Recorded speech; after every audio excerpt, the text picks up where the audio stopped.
Hello, my InfoStore family. Welcome to my channel, The InfoStore House. Hope you all are absolutely fit, fine and healthy.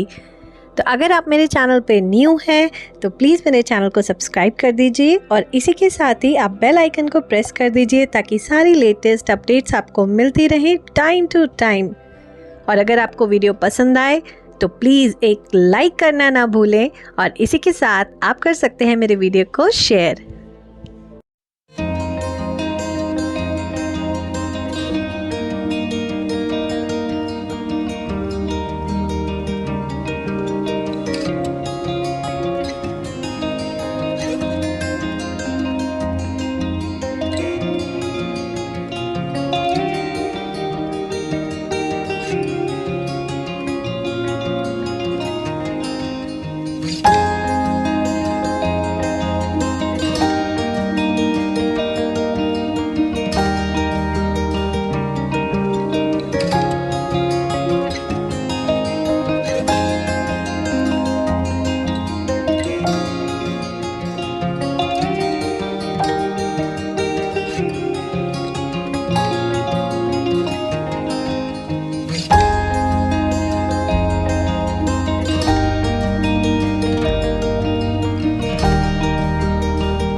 तो इस vlog को शुरू करने से पहले सभी को दिवाली की ढेर सारी शुभकामनाएं। मेरी पूरी इन्फोस्टोर फैमिली को दिल से ढेर सारी विशेस कि माँ लक्ष्मी आपके जीवन में ढेर सारी खुशियाँ, धन संपत्ति, जो कुछ चाहते हैं वो आपके लिए सब कुछ लेके आएँ। और ये दिन स्टार्ट होता है दिवाली का मेरी थर्सडे पूजा के साथ, क्योंकि दिवाली पड़ी थी थर्सडे के दिन और थर्सडे को होता है मेरा फास्ट। तो इस दिन मेरा फास्ट था जो कि मैं एवरी थर्सडे पूजा करती हूँ। और इस दिन ठाकुर जी को भी बिल्कुल नए कपड़े पहना के एकदम सुंदर सा रेडी कर दिया था। तो यहाँ पे ठाकुर जी भी बिल्कुल तैयार होके नए नए कपड़े पहन के बैठे हैं। बहुत ही सुंदर लग रहे थे इस ड्रेस में, बहुत ही क्यूट लग रहे थे। और ये यम का दिया जल रहा है जो धनतेरस की रात से जल रहा है। और यहाँ हम निकले थे कुछ शॉपिंग के लिए, फूल वगैरह कुछ लेने थे मार्केट में। और इसी के साथ हमने सोचा चलिए आज दिवाली है तो मंदिर भी होके आते हैं। तो मंदिर पहुंचे थे और कनिष्क कहता नहीं मुझे भी जाना है, तो उसने फटाफट से अपने शूज़ उतारना स्टार्ट करा और वो भी मंदिर गया। और मंदिर में उसको पूरे रिचुअल्स बड़े अच्छे से पता है, जैसे कि वो हमें देखता है तो वो फॉलो करता है सारी चीज़ें। तो माथा टेकता है, पूरा दंडवत प्रणाम करता है सीधा लेट के। तो कनिष्क ने कुछ बच्चों को चॉकलेट्स भी दी थी, क्योंकि दिवाली का दिन है तो हर चेहरे पे एक मुस्कान ज़रूर होनी चाहिए। तो इसीलिए हमने कनिष्क के हाथ से कुछ चॉकलेट भी डिस्ट्रीब्यूट कराई थी। और यहाँ पे मैं आ गई हूँ किचन में। दिवाली का दिन हो और किचन में कुछ 3-4 तरह की चीज़ें ना बने तो ऐसा तो हो नहीं सकता। तो आज मैं बनाने वाली हूँ यहाँ पे मटर पनीर की सब्ज़ी, आलू टमाटर की सब्ज़ी और साथ में बनेगी पूड़ी, रायता और मीठे में बनेगी बर्फ़ी। तो बर्फ़ी भी मैं घर पे ही बनाऊँगी, क्योंकि मेरा था फास्ट। और थर्सडे को वैसे भी कभी भी हम लोग प्याज लहसुन नहीं खाते हैं, तो प्याज लहसुन एवरी थर्सडे अवॉइड करते हैं। तो दिवाली को जितना भी खाना बना था तो उसमें प्याज लहसुन बिल्कुल भी नहीं पड़ा था और बिना प्याज लहसुन का ही बहुत टेस्टी खाना बना था। तो इसलिए ज़रूरी नहीं होता कि सारा टेस्ट प्याज लहसुन से ही आता है, बिना प्याज लहसुन के भी बहुत अच्छा खाना बनता है। तो मुझे कमेंट सेक्शन में आप ज़रूर बताइएगा कि आप में से कितनी फैमिलीज़ ऐसे हैं जो प्याज लहसुन बिल्कुल भी नहीं खाते हैं और कितने लोग ऐसे हैं जो एटलीस्ट वीक में एक दिन बिना प्याज लहसुन का खाना खाते हैं। मुझे कमेंट सेक्शन में ज़रूर बताइएगा, आपके कमेंट्स का मुझे इंतज़ार रहेगा। तो इसी के साथ ही दोनों तरफ कढ़ाई में सब्ज़ी बन रही है और क्योंकि एक ही तरह की चीज़ें पड़नी थी दोनों में, तो इसलिए मैंने एक साथ दोनों में हर चीज़ डालती गई और 2 सब्ज़ी मेरी बिल्कुल साथ साथ तैयार हो गई। इससे क्या हुआ, सबसे इम्पॉर्टेंट बात कि मेरा टाइम बच गया, क्योंकि दिवाली का दिन है तो सबका आना जाना और हमारा दूसरों के यहाँ जाना ये सब चलता रहता है।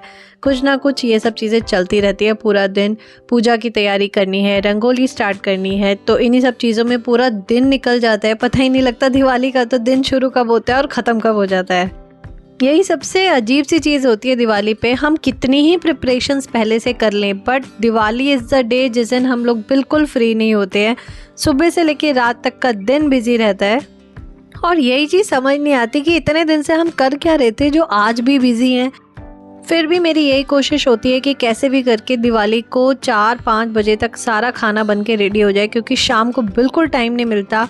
पूजा का टाइम होता है, दिए रखने होते हैं, अभी रंगोली भी बनाना स्टार्ट करनी है, बाकी मिलने जुलने वाले सब आते रहते हैं। तो आज मैं दिखाऊंगी इस व्लॉग में सारी डेकोरेशन की, कहाँ पे किस तरह से हमने डेकोरेट करा था। सामान हम डेकोरेशन का बहुत ज़्यादा नहीं लेकर आए थे क्योंकि लास्ट ईयर का भी बहुत सारा सामान था, तो उसी से हमने जितना हो सका डेकोरेट किया और जितनी जगह थी उसमें कितना हम कर सकते थे मैक्सिमम उतना अपनी तरफ से बेस्ट ट्राई किया था कि छोटी जगह को कितनी सिंपल चीज़ों से आप बहुत सुंदर डेकोरेट कर सकते हैं। तो आप इन्जॉय कीजिए ये डेकोरेशन और मुझे कमेंट सेक्शन में ज़रूर बताइएगा कि ये डेकोरेशन आपको कैसी लगी।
और यहाँ पे मैंने एक छोटी सी रंगोली बनाई है क्योंकि मेरे पास कलर्स बहुत लिमिटेड थे, सिर्फ 4 या 5 कलर्स अवेलेबल थे ये वाले।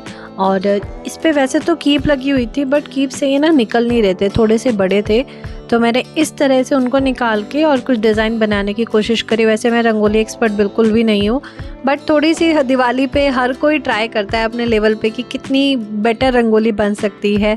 स्पेशली जो शगुन होता है कि दिवाली है तो कोई भी घर का कोना ना रंगोली से छूटना नहीं चाहिए, थोड़ी थोड़ी रंगोली हर कोने में बनानी चाहिए। और यहाँ पे मैंने ये छत पे रंगोली बनाई हुई है थोड़ी सी, क्योंकि जैसा मैंने कहा कि कोई भी जगह छूटनी नहीं चाहिए, तो इसलिए छत पे भी थोड़ी सी रंगोली मैं ज़रूर बना के आती हूँ हर बार। और ये रंगोली और जितनी भी मैंने ये रंगोली बनाई है ये सारी वीडियोग्राफी जो कर रहे थे ये मेरे हस्बैंड कर रहे थे, तो ये अलग अलग तरह से कैप्चर कर रहे थे सारी वीडियोस को।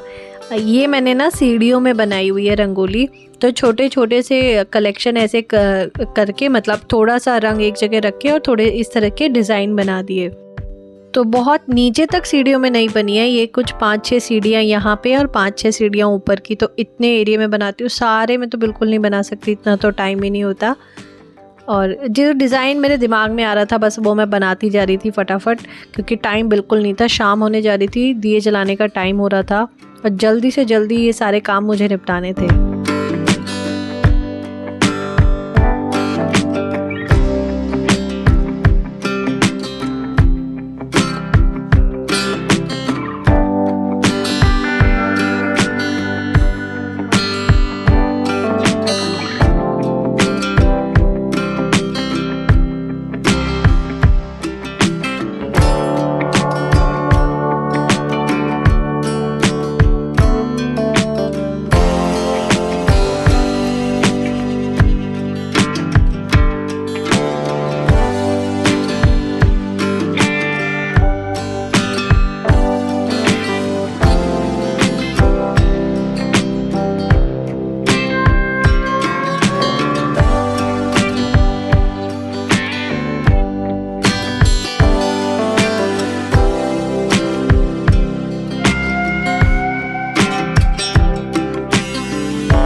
यहाँ पे मैं जा रही हूँ दिए रखने के लिए, सारी सीढ़ियों में, बालकनी में, छत पर, जहाँ जगह मिलती है पूरे घर में, जहाँ मैं रख सकती हूँ सब जगह दिए रखूँगी।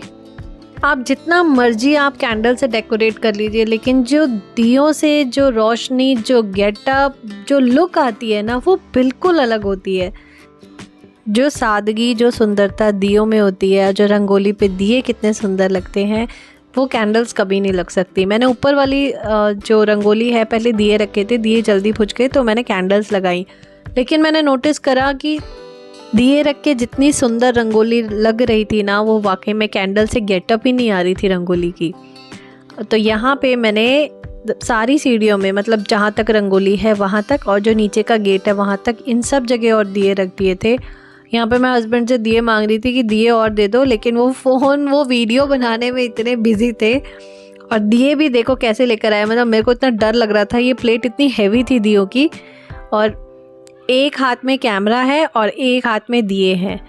तो वीडियो में ना बिल्कुल वो धांसू से लुक देने के लिए, वो जो दिवाली लुक होती है ना, ऐसे दिए साथ साथ चलते हुए, वो लुक देने के लिए वो साथ साथ दिए लेके आगे आगे लेकर आ रहे हैं और फ़ोन साथ साथ। तो मेरे को भी डर लग रहा था, तुम लेके कैसे आए एक हाथ से।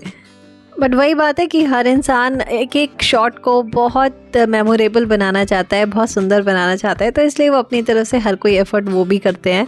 तो जितने एफ़र्ट्स मैं वीडियोस के लिए करती हूँ, उससे कहीं ज़्यादा एफ़र्ट मेरे हस्बैंड करते हैं कि तुम्हारी वीडियोस बहुत अच्छी दिखनी चाहिए, उसमें ऐसा आना चाहिए। वो मुझे रोज़ कोई ना कोई क्या कह सकते हैं, आइडियाज़ देते रहते हैं, सजेशंस देते रहते हैं कि तुम उसमें ऐसे क्या करो, वैसे करो, ऐसे कनेक्ट हुआ करो, उन वीडियोज़ में इस तरह से एडिटिंग करो।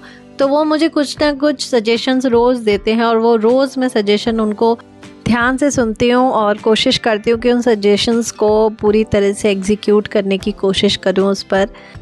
और आई थिंक इसी को बोलते हैं कि एक सपोर्टिव इंसान अगर आपके पास है तो आप लाइफ में कितनी ही ऊंचाइयों पे पहुंच सकते हो। तो ये उनका सबसे बड़ा सपोर्ट है कि वो एक एक छोटी से छोटी चीज़ को, जबकि ये उनका बिल्कुल भी ये लीग से हटके है, ये उनकी जो प्रोफेशन है वो उससे बहुत हटके है, ये उनका प्रोफेशन बिल्कुल भी नहीं है। तो लेकिन वो फिर भी कहीं ना कहीं से जो उन्हें लगता है, मतलब मैं पूरी बात सुनती हूँ, क्योंकि एज एन ऑडियंस वो मुझे बताते हैं कि तुम्हें ऐसा दिखना चाहिए, ऐसा होना चाहिए, बैकग्राउंड ऐसा होना चाहिए। तो मैं हर चीज़ को बहुत ध्यान से सुनती हूँ और कोशिश करती हूँ कि उसको और अच्छे से प्रेजेंट कर सकूँ। तो इसी के साथ दिवाली के दिए यहाँ पे रख दिए हैं, अब ये यहाँ पे चूल्हे पर भी रख दिया है। तो घर के हर कोने में दिए रखे जाते हैं। तो फिलहाल आप एंजॉय कीजिए दिवाली की छोटी छोटी क्लिपिंग्स।